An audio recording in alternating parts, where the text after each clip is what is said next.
Hein. Voilà. On va commencer. Hein. L'heure est passée. Il y a juste que, avec la sécheresse, l'orgue ne peut pas jouer. En fait, il y a des soucis avec l'hydrométrie. Voilà. Donc, il n'y a pas de prélude, hein, mais ça va. Vous êtes content d'être là. Vous n'avez pas besoin que l'orgue joue maintenant pour que vous soyez dans le culte. C'est bon. OK. Alors bonjour, bienvenue à vous tous. Bonjour à ceux qui sont rentrés de vacances cette nuit. Je sais pas, Philippe, il avait l'air assez naze ce matin, donc je pense que... Bon, nous, ça fait quand même un bout de temps maintenant qu'on est rentrés. Hein. On est déjà en plein dans le bain du retour, et puis en tout cas heureux d'être là ce matin, en plein milieu du mois d'août. Dans ce week-end prolongé, on veut louer le Seigneur, on veut célébrer ensemble avec le beau thème qui nous est proposé ce matin, à savoir les dons qui nous sont confiés. Qu'est-ce que nous faisons avec les dons que Dieu nous donne? Ok. À qui on a beaucoup donné, on demandera... Bien. Bon, ça au moins vous le savez. Donc à qui on a beaucoup donné, on demandera beaucoup. À qui on a beaucoup confié, on demandera encore davantage. Ou plus, pareil. Ok? Donc il y a notre responsabilité qui, en tant que chrétien, c'était beau quand je suis revenu là de Rochetaille tout à l'heure du culte. J'ai croisé des voitures, des cyclistes, des promeneurs et des chrétiens.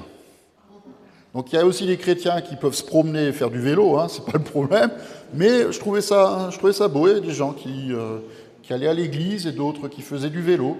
Donc vous avez bien fait maintenant de venir ici, de mettre au service des autres les dons que vous avez reçus, et puis après cet après-midi, si vous avez envie, vous allez vous promener ou pédaler. Amen. On va chanter le cantique de la semaine, « Tu me veux » à ton service.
Psaume de ce dimanche, psaume 62. Ô Dieu, tu es mon Dieu, je te cherche.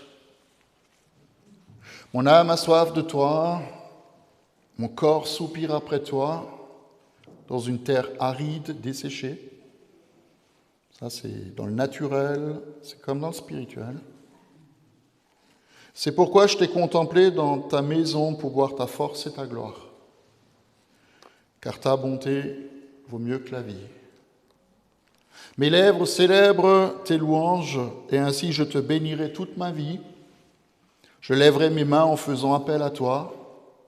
Je serai rassasié comme par une nourriture succulente et abondante, et avec des cris de joie sur les lèvres, je te célébrerai.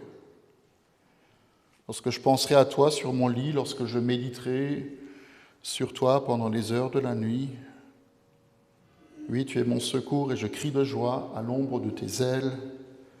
Mon âme est attachée à toi et ta main me soutient. Amen. On va chanter ensemble, il est bon de louer le Seigneur et offrons au Seigneur reconnaissance.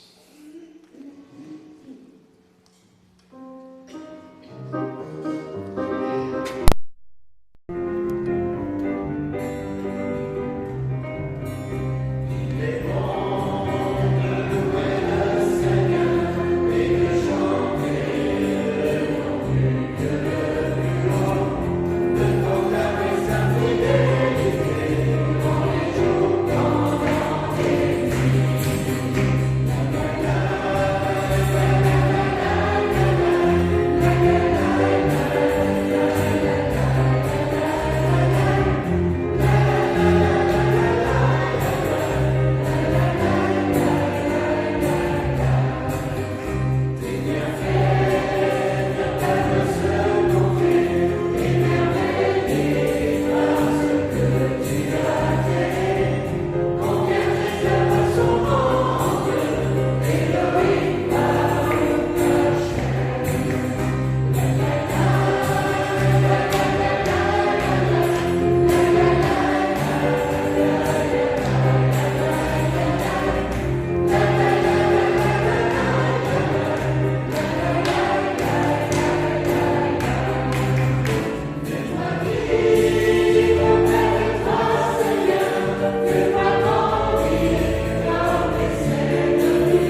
Et nous voulons prier, Seigneur, que tu nous donnes cette conscience que jamais, jamais, jamais tu nous abandonneras. Tu es toujours avec nous. Et depuis le début de ce culte, il y a toujours cette réalité que tu nous présentes, que tu nous rappelles que c'est toi qui traces le chemin, qui trace la route, qui nous invite à marcher dessus, qui conduit nos pas et qui nous donne tout ce dont nous avons besoin pour avancer, pour aller là où tu veux nous conduire, là où ta main nous conduira. Avec cette promesse extraordinaire que nous sommes dans ta main et que tu te tiens à nos côtés et que nous ne manquerons jamais de rien. Et je voudrais que cette réalité juste du ciel qui descend sur la terre et vienne ce matin au milieu de nous, que nous ne manquerons jamais de rien. Même si la terre manque d'eau, manque de plein de choses. Même si le monde manque de réponses, de solutions, dans les réserves du ciel, il y a toujours assez, et même bien plus. Aussi pour nous ce matin. Amen. Et nous prions, je voudrais vraiment vous inviter à ouvrir vos mains, à prier que ce que tu as préparé pour nous, pour aujourd'hui, pour les jours qui viennent, pour la semaine qui s'ouvre devant nous, qui est déjà ouverte maintenant, tu viennes nous donner, Seigneur, ce qui nous manque. Amen. Que tu viennes nous donner ce qui nous manque, que tu viennes nous donner ce dont nous avons besoin, pour que nous ayons cette assurance, que nous voyons que tu es à nos côtés, que tu te tiens à côté de nous, que tu viennes toucher maintenant ce qui a besoin d'être. Dans le nom de Jésus. Merci parce que tu nous offres ce matin le pain, tu nous offres la coupe. Et on va prendre cette Sainte Seine dans peu de temps, avant même le message. Parce qu'on a besoin d'intégrer en nous que nous sommes précieux pour toi.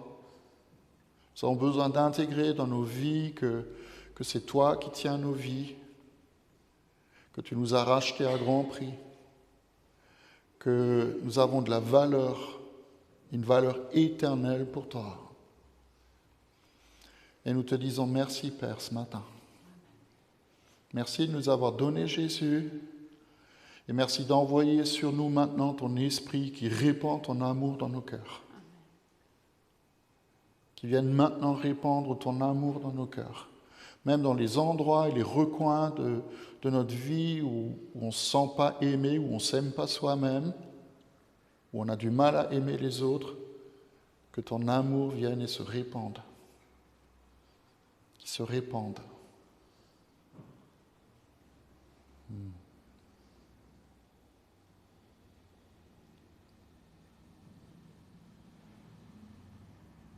Restez juste quelques instants dans le silence, juste pour recevoir.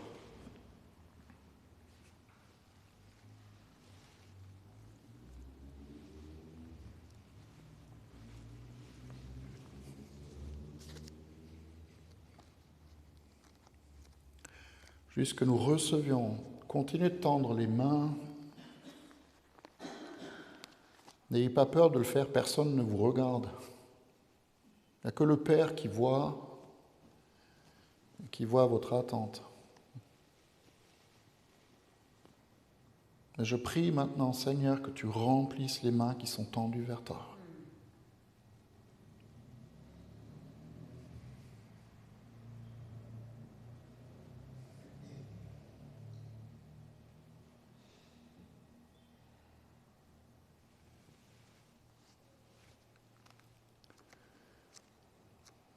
Amen. Vous pouvez vous asseoir. Juste partager une image. Je pense qu'elle est pour plusieurs personnes en fait. J'ai vu quelqu'un au bord du nez. Anne-Catherine, c'est là où on va prendre après Gélève. Bon, enfin pas tout de suite. J'introduis la Sainte-Seine et puis. Personne qui était dans la solitude et pour moi la pluie c'était signe de. Alors là on l'attend mais dans mon image la pluie c'était signe de tristesse, d'un jour triste. Et le Seigneur m'a dit de dire à cette personne, l'image c'était que Des fois, ton ombre, elle est devant toi, des fois, elle est derrière toi. Et c'est juste l'image où le Seigneur dit, mais je suis toujours là. Parfois, je te devance, parfois, je suis derrière, parfois, je marche à côté de toi. Vous avez déjà tous expérimenté ça.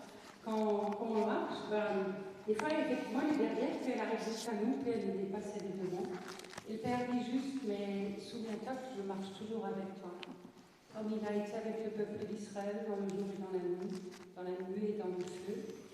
Mais souvenez-vous quand vous voyez votre ombre à côté de vous, même un jour de pluie, ça nous rappelle juste que c'est notre survécu. Et je vous encourage à saisir la parole si elle est pour toi. Voilà.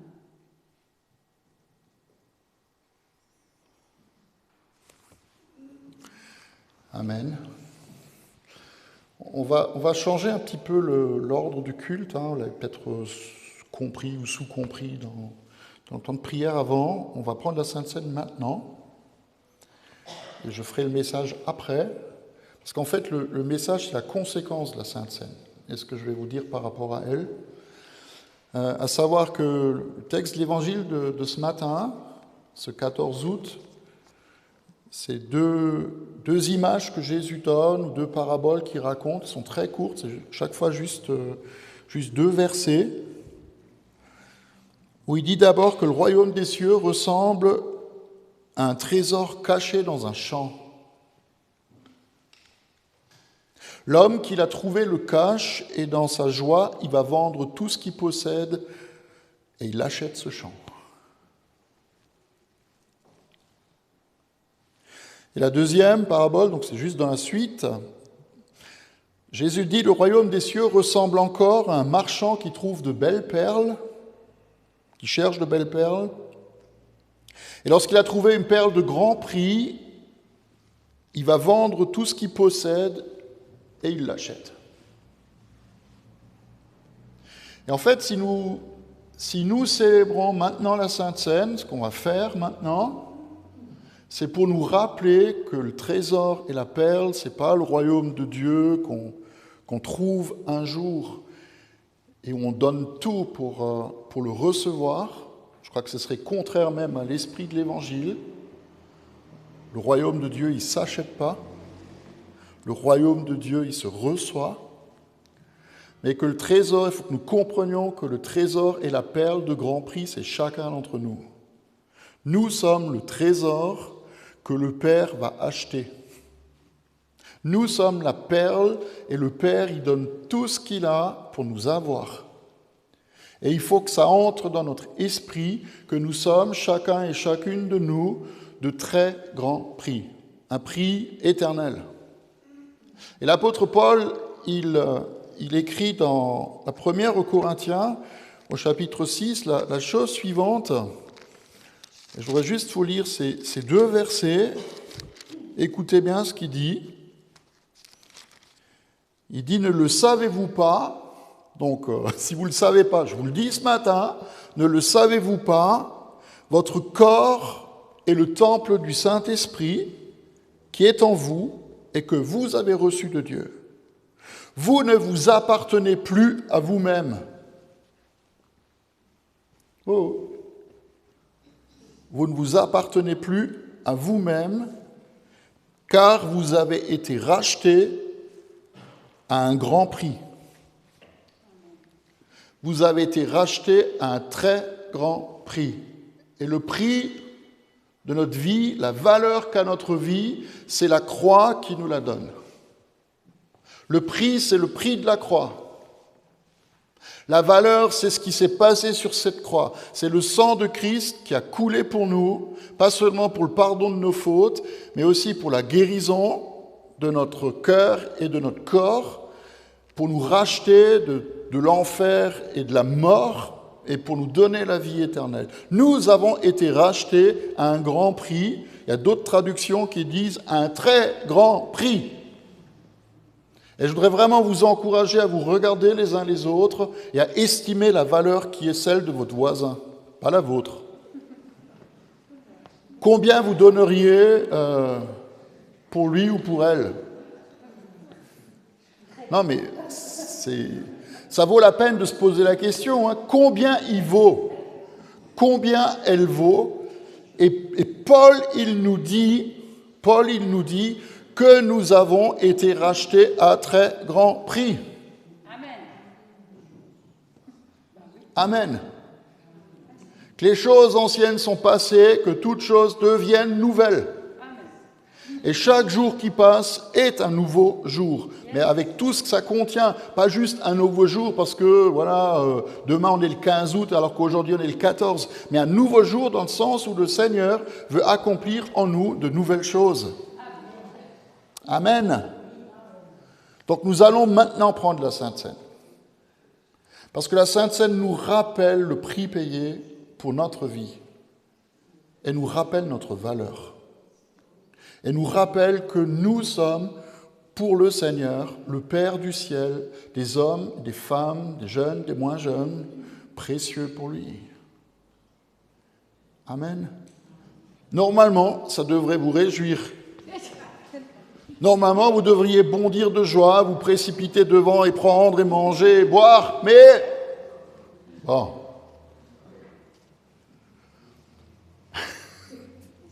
Ben oui, c'est vrai.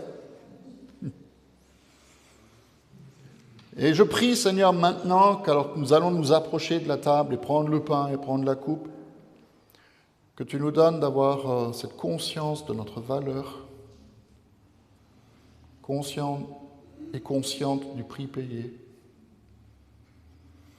conscience aussi que nous ne nous appartenons plus à nous-mêmes, mais que nous t'appartenons à toi.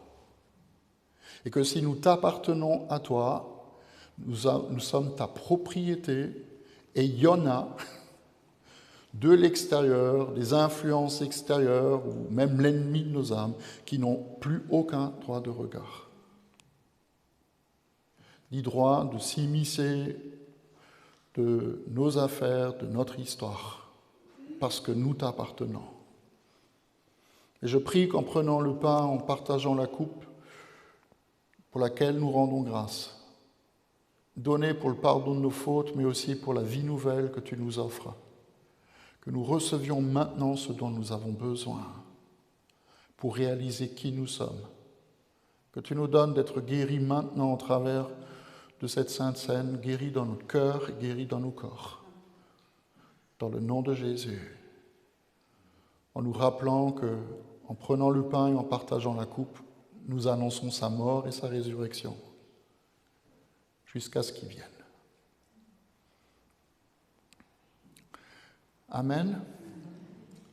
Je vous inviterai à venir devant, prendre le pain et puis prendre le petit gobelet, à retourner à votre place. Nous allons, comme on a l'habitude maintenant, ces derniers temps de le faire, nous prendrons ensemble le pain et ensemble la coupe. Et puis pendant ce temps, nous allons chanter « J'élève ». Alors venez, dit le Seigneur, car tout est prêt.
Pierre écrit dans sa première lettre, il s'est donné lui-même pour nous afin de nous racheter de notre vaine manière de vivre, afin que nous devenions un peuple qui lui appartienne, purifié et zélé pour de belles œuvres. Seigneur, nous te disons merci parce que le corps qui est rompu, c'est ton corps qui est donné pour nous. Merci parce que tout passé maintenant est effacé. Tout devient nouveau pour chacun. Merci parce que ton corps brisé l'a été pour notre salut. Prenez et mangez.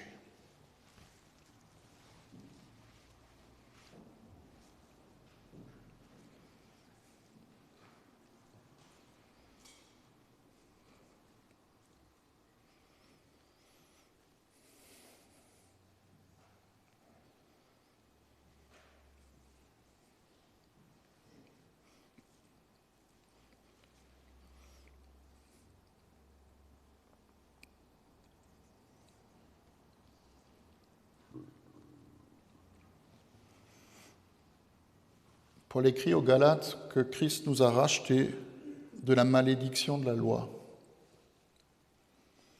c'est-à-dire de la malédiction de devoir faire par nous-mêmes. Nous n'avons rien à faire, juste à recevoir. Et il l'a fait en devenant malédiction lui-même pour nous. C'est pour ça qu'il a été cloué à la croix, c'est pour ça qu'il a donné sa vie, pour nous libérer. Et je prie maintenant que son sang vienne purifier nos consciences, vienne purifier notre cœur et vienne guérir nos vies, corps, âme et esprit. Dans le nom de Jésus. Buvez.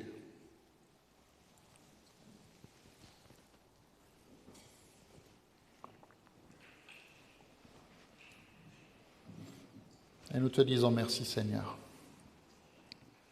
Merci parce que même si nous ne réalisons pas ce que nous venons de vivre, c'est toi que nous avons reçu. Et c'est toi qui viens changer. C'est toi qui transformes nos vies. À cause de ta bonté, de ta compassion et de ton amour pour nous. Amen. Alors vous pouvez vous asseoir ou rester debout, on va chanter « Béni soit ton nom » avant le message. Comme ça me permet au moins de voir.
Je ne sais pas si on réalise, mais nous avons rescellé notre alliance avec le Seigneur au travers du pain et de la coupe que nous avons partagé, et il a rescellé son alliance avec nous.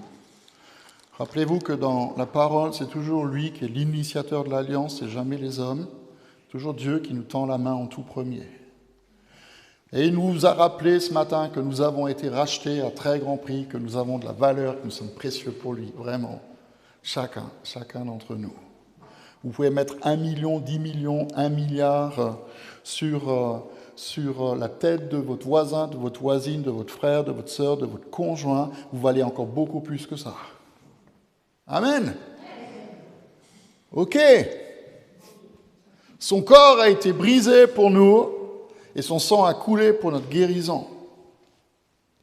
Mais il se trouve que cette alliance que Dieu scelle avec chacun de nous, elle a des conséquences. Je rappelle ce que Paul écrit dans la lettre aux Éphésiens, au chapitre 2. Il dit « C'est par la grâce que nous sommes sauvés ». Vous êtes d'accord avec ça ? Par le moyen de la foi, cela ne vient pas de nous, c'est le cadeau que Dieu nous fait, ce n'est pas par nos œuvres, afin que personne ne puisse se glorifier. Ok ? Donc si vous avez intégré cela, que vous êtes sauvés par la grâce au moyen de la foi, et que ce n'est pas à cause de vous, ou à cause de vos œuvres que vous avez reçu le salut, alors tout va bien. Mais, moi j'aime bien. Mais nous avons été créés en Jésus-Christ pour des œuvres bonnes que Dieu a préparées d'avance pour que nous les pratiquions. C'est la raison pour laquelle on a d'abord fait la Sainte Seine pour resceller cette alliance avec le Seigneur, mais par la grâce, nous sommes sauvés par le moyen de la foi, mais ça a des conséquences. Dieu a créé pour nous, il a préparé pour nous des œuvres bonnes à l'avance. Vous vous rendez compte ? Pour que nous les pratiquions. Ça veut dire que notre foi, cette alliance qui a été scellée entre Dieu et nous, elle a des conséquences dans notre vie de tous les jours. D'accord ? Ça a des conséquences. Cette foi que nous avons, elle se montre. Elle se montre avec ceux de nos maisons, avec nos conjoints, avec nos enfants, et c'est là que ça commence, avec nos bien-aimés, avec ceux qui sont proches de nous, avec nos voisins. Hier, on a entendu un petit message, ça m'a tellement fait rire, mais en plus, elle avait raison. C'était chez Pierrot, c'est une dame qui prêchait, elle a parlé du mariage. Elle a dit en allemand, alors je répète ce qu'elle a dit die Hochzeit ist eine gute Lehrschule, entweder wirst du heilig oder du wirst verrückt. Donc je traduis pour ceux qui ne comprennent pas et pour ceux qui nous regardent sur Internet, que le mariage c'est une très bonne école, ou bien tu deviens saint, ou alors tu deviens fou. Mais c'est une école de la vie, pour que nous apprenions à mettre en pratique ce que nous croyons. Et souvent les gens y pensent, les chrétiens y pensent, qu'ils peuvent choisir dans un catalogue céleste ou spirituel ce qu'ils peuvent faire pour montrer au Seigneur qu'ils l'aiment.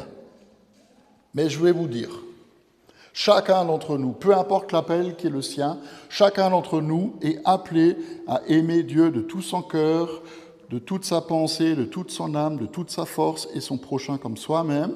Chacun d'entre nous est appelé à recevoir le Saint-Esprit et guérir les malades et chasser les démons. Chacun d'entre nous est appelé à témoigner de sa foi et chacun d'entre nous est capable, comme Jésus l'a fait, de faire du bien autour de lui. Ou autour d'elle. Amen. Chacun de nous est capable de ça. On n'a pas besoin de feuilleter la redoute du ciel pour chercher notre mission. Ça commence là. Et ça commence, comme je l'ai dit tout à l'heure, par nos maisons. D'accord ? Mais en même temps, je voudrais que nous puissions changer un peu notre façon de penser. Nous, on pense que nous avons la foi et puis Dieu nous montre des choses à faire. Je voudrais qu'on change notre manière de penser. Et c'est lié à notre valeur. C'est lié à notre raison, à la raison d'être de notre présence sur la terre. Nous sommes tous d'accord pour dire, même si c'est un concept qu'on a du mal à comprendre, que Dieu est là, existe de toute éternité. Avant qu'il y ait quelque chose, Dieu était. Ça va ? Bon, enfin, ça ne peut pas aller, parce que ça ne rentre pas dans notre tête, et on ne peut pas l'imaginer, mais avant qu'il y ait quelque chose, Dieu était. D'accord ? Dieu était. Il sait toutes choses, il connaît toutes choses, et il connaît très bien ce qui va se passer demain le 15 août. Il sait aussi de nos vies ce qui va arriver peut-être le 31 décembre. Il connaît tout, il sait tout, mais je vous rappelle aussi, et c'est important qu'on le comprenne, qu'il ne contrôle pas tout.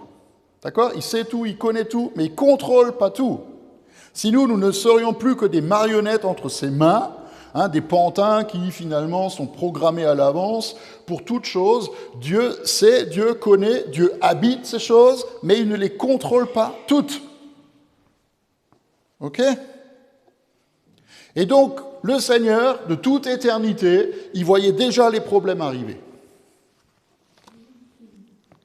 Sinon, pourquoi est-ce qu'il aurait sacrifié son Fils avant même la fondation du monde ? Donc, avant même que quelque chose arrive, avant qu'il y ait un problème, un souci sur la terre, Dieu savait que ça allait arriver, mais il rajoute quelque chose, il a aussi vu les solutions. Et en fait, quand Paul écrit que Dieu nous a créés et il a préparé d'avance pour nous des œuvres bonnes afin que nous les pratiquions en Jésus-Christ, il dit la chose suivante, c'est que Dieu voit le problème, Dieu voit le souci, Dieu voit le besoin, et il se dit, je vais donner la vie et les capacités à X ou à Y pour qu'il puisse faire partie de la solution, pour qu'il puisse résoudre le problème, pour qu'il puisse résoudre le besoin. Et c'est ça les œuvres qu'il a préparées d'avance pour nous. Est-ce que nous réalisons que nous sommes, vous et moi, la solution à plein de problèmes du monde qui nous entoure parce que le Père a voulu que nous venions au monde à tel et tel moment, dans telle et telle famille ou dans telle ou telle nation. Et le but de notre vie, alors pas le but, mais le commencement de notre vie, de notre marche par la foi, c'est de découvrir ce pourquoi le Seigneur nous a placés sur terre. Et si vous ne le savez pas, commencez par demander. En mettant en pratique ce que je vous ai dit tout à l'heure, commencez par aimer Dieu de tout votre cœur, votre prochain comme vous-même, à faire du bien autour de vous, à recevoir le Saint-Esprit, à témoigner de votre foi. Ça, tout le monde peut le faire, et je vous le dis, si vous ne croyez pas, vous êtes tous appelés à cela. Ok ? D'accord. Ok. Mais pour chacun d'entre nous, le Seigneur a un appel particulier. Moi, je sais qu'il a voulu que je sois pasteur, d'accord ? Il m'a appelé à être enseignant, alors que franchement, quand je me vois aujourd'hui, 30, 40 ans en arrière, jamais j'aurais pu d'ailleurs être. C'est pas un titre de gloire, c'est pas quelque chose que j'ai choisi, c'est souvent mal fait, d'accord ? Mais c'est mon appel. Et le vôtre, c'est le vôtre. Et je vous en prie, s'il vous plaît, ne cherchez pas à entrer dans l'appel de quelqu'un d'autre. Entrez dans le vôtre. Entrez dans le vôtre. Ne lorgnez pas sur votre voisin ou votre voisine qui est peut-être plus capable de faire ceci ou cela. Entrez dans votre appel. Vous savez, dans le ciel, il y a un costume qui est préparé pour chacun d'entre nous qui est à sa taille. Ni trop petit, ni trop grand. Mais c'est vrai, il y a un costume qui est adapté pour, je ne sais pas moi, pour Roland, il y a un costume qui est adapté pour Sylvie, il y a un costume qui est adapté pour Marc, peu importe. Nous avons chacun de nous un costume qui est préparé pour nous. Je vais vous raconter une histoire. Il y a quelques mois, on a été célébrer des noces d'or en Suisse et on a préparé notre valise pour partir. Et puis on a fait les 300 km pour arriver là-bas. Et puis quand on est arrivé là-bas, juste avant le culte, avant la cérémonie, on a ouvert la valise et je me suis rendu compte que je m'étais trompé de costume. En fait, j'ai deux costumes, celui que je porte, et un autre, mais qui a 2 tailles de moins. Et j'avais emmené le mauvais. Et je me suis retrouvé dans la chambre là-bas, chez les bonnes sœurs. Là, on devait célébrer avec... J'ai dit à Astrid, mais comment je vais faire pour rentrer là-dedans? Je lui ai dit, t'as pris mon mauvais costume, alors que c'était pas elle, hein, c'est moi qui avais préparé la valise. Vous savez, toutes les excuses sont bonnes, hein, c'est extraordinaire. Et je vous promets que c'était un vrai miracle. Mais, alors, j'étais boudiné de partout, hein, encore plus que ce matin. Mais c'était un vrai miracle de pouvoir mettre d'enfiler ce costume. Et heureusement que j'avais ma robe noire, hein, parce que c'était une cérémonie qui devait être quand même assez officielle et tout, pour cacher le tout. Et j'étais là, comment? J'espère que le bouton il va pas péter, j'espère que... Mais il fallait imaginer la scène. Ce que je veux dire par là, c'est que chacun de nous a un costume adapté à son appel. Du coup, entre parenthèses, le vieux costume, on l'a mis au grenier, hein, maintenant, comme ça. Au moins, là, maintenant, il me dérangera plus, il dérangera plus personne. Hein. Ah oui, c'est... Je veux dire qu'après le culte, hein, la première chose que j'ai faite, c'est... Je me suis changé en truc un peu plus cool. Hein.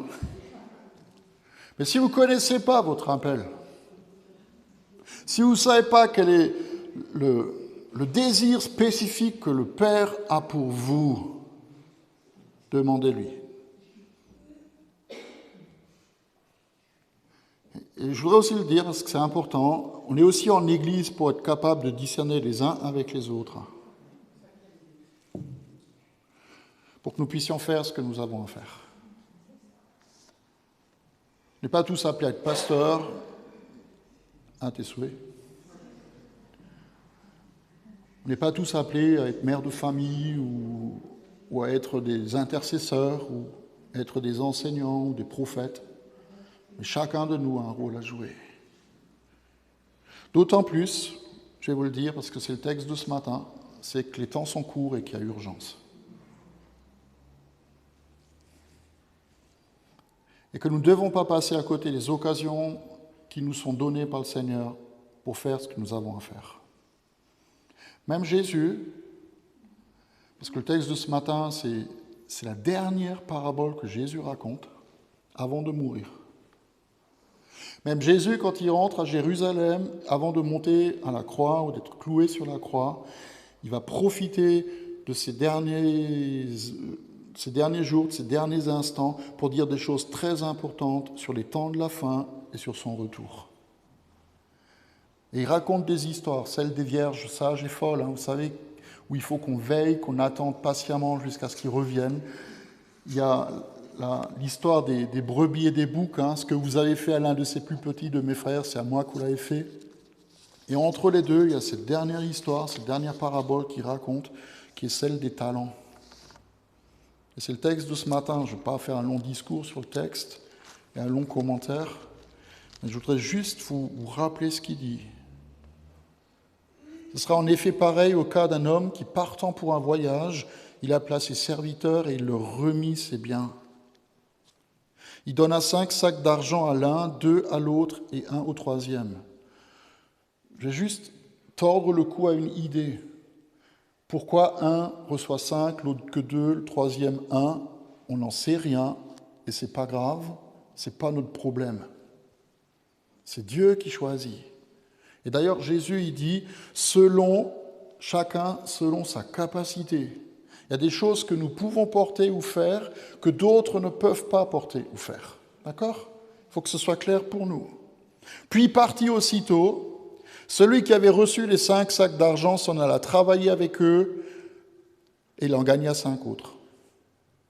Celui qui en avait reçu 2, il partit, travaillait avec cet argent, il en gagna 2 autres. Celui qui n'en avait reçu qu'un, il alla creuser un trou dans la terre et cacha l'argent de son maître.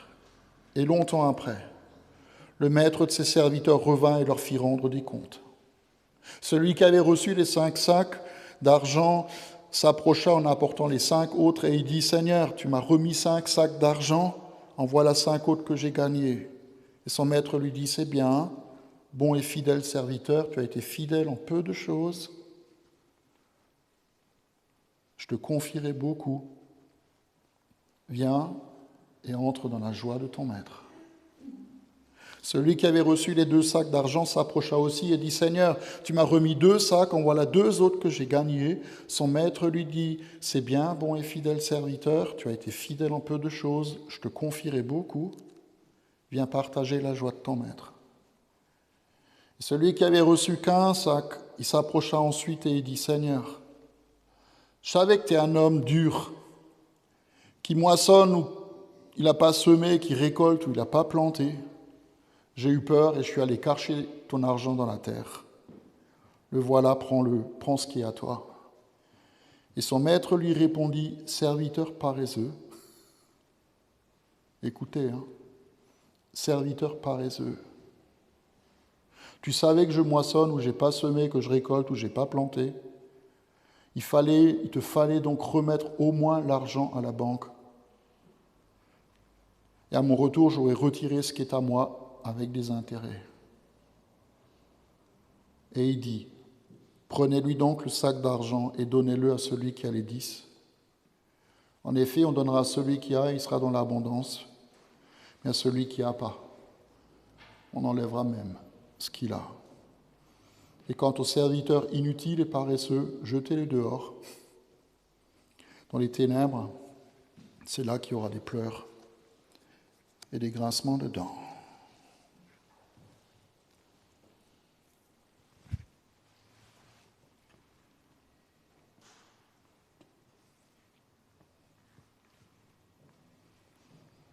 À chacun de nous est donnée la capacité de faire ce que nous avons à faire.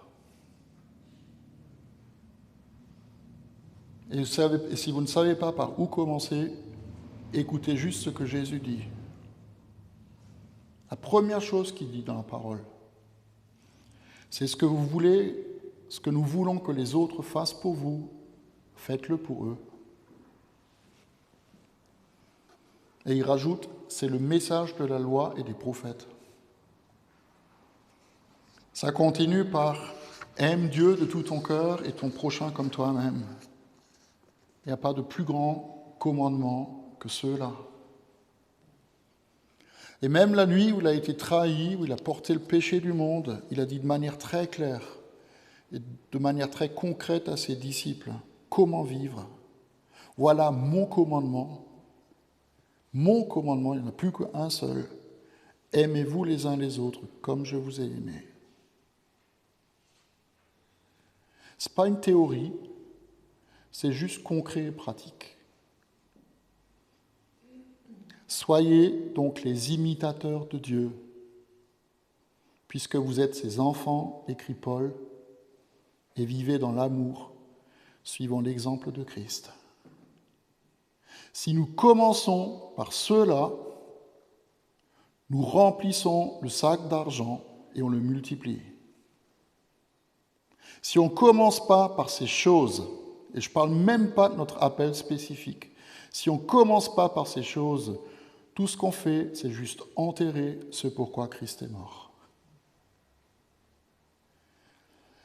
Et je le dis, vous le savez, ça nous coûte.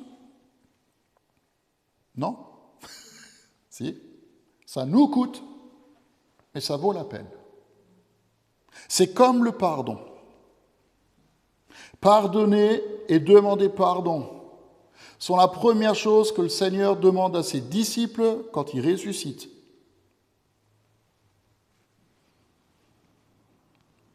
En même temps, c'est un acte de foi. Je peux le faire, non pas je dois le faire, mais je peux le faire parce que ainsi j'imite Jésus. C'est pas toujours facile. Je ne peux pas prétendre que j'y arrive toujours bien. Je ne peux pas dire non plus que d'autres le font mieux que moi, mais c'est un choix que je fais. C'est comme l'amour. C'est un acte de foi. J'aime au-delà de ce que je pense pouvoir faire.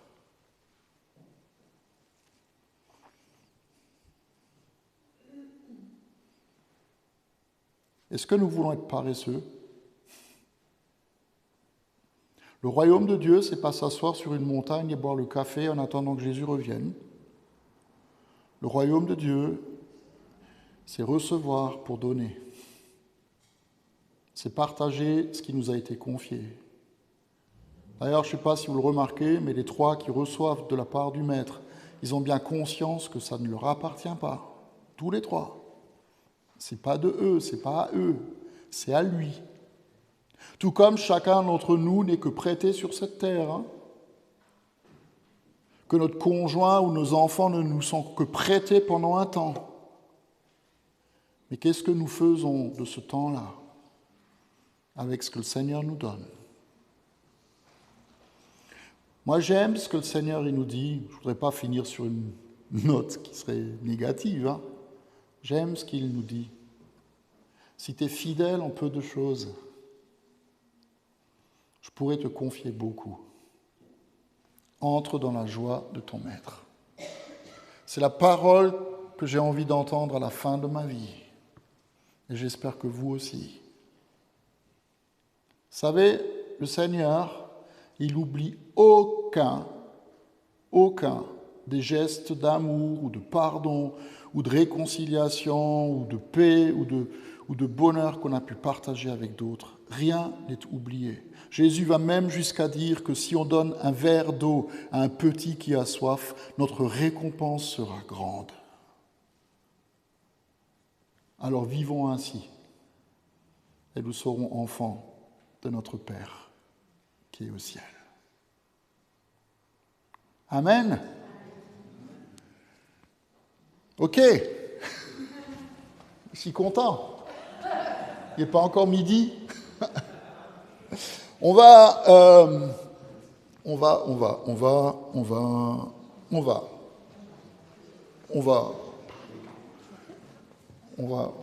chanter.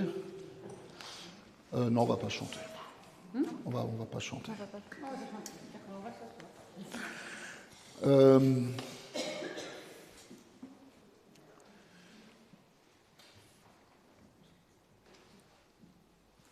Je vais dire quelque chose par rapport à Anne, puisque Anne est là. Anne nous quitte demain. Alors, Anne, tu peux juste te lever, donc. Voilà. Qui c'est qui connaît Anne?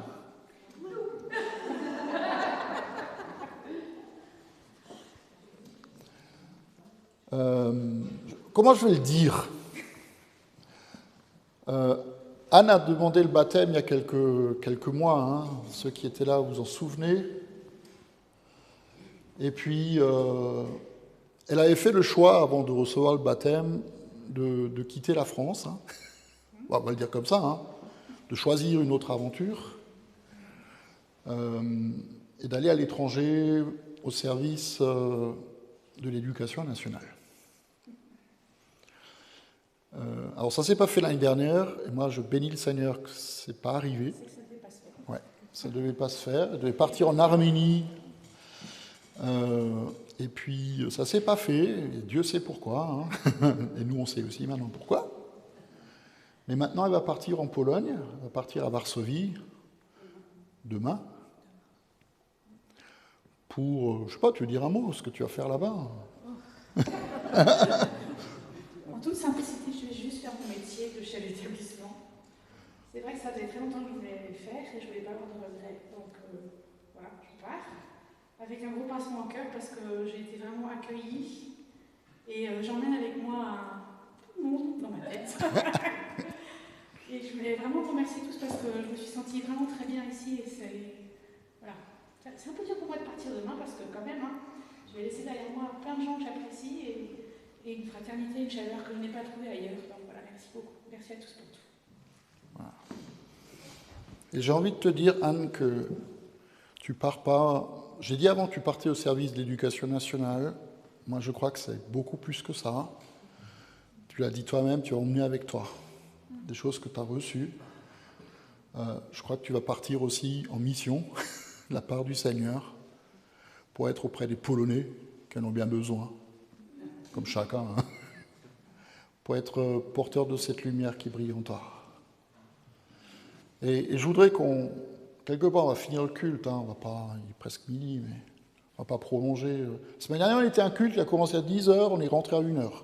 Donc ça va. Hein, vous allez encore supporter 5 minutes, hein, je pense. Hein, ça va. On va prier pour toi, pour que le Seigneur, il te garde, il te bénisse, et il te donne tous les outils dont tu auras besoin pour être cette lumière qui brille. Amen. Vous êtes d'accord avec ça? Et donc, si tu veux venir devant. Et ceux qui ont envie, vous venez aussi, vous l'entourez. Et n'ayez pas peur, hein, elle ne mord pas. Ça n'est pas timide, les filles, hein. Tu la connaissais, là. Non, mais...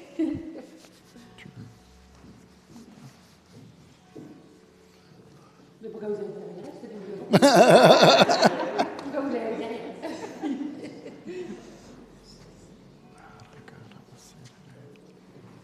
C'est pour ça, avec juste les autres à prendre.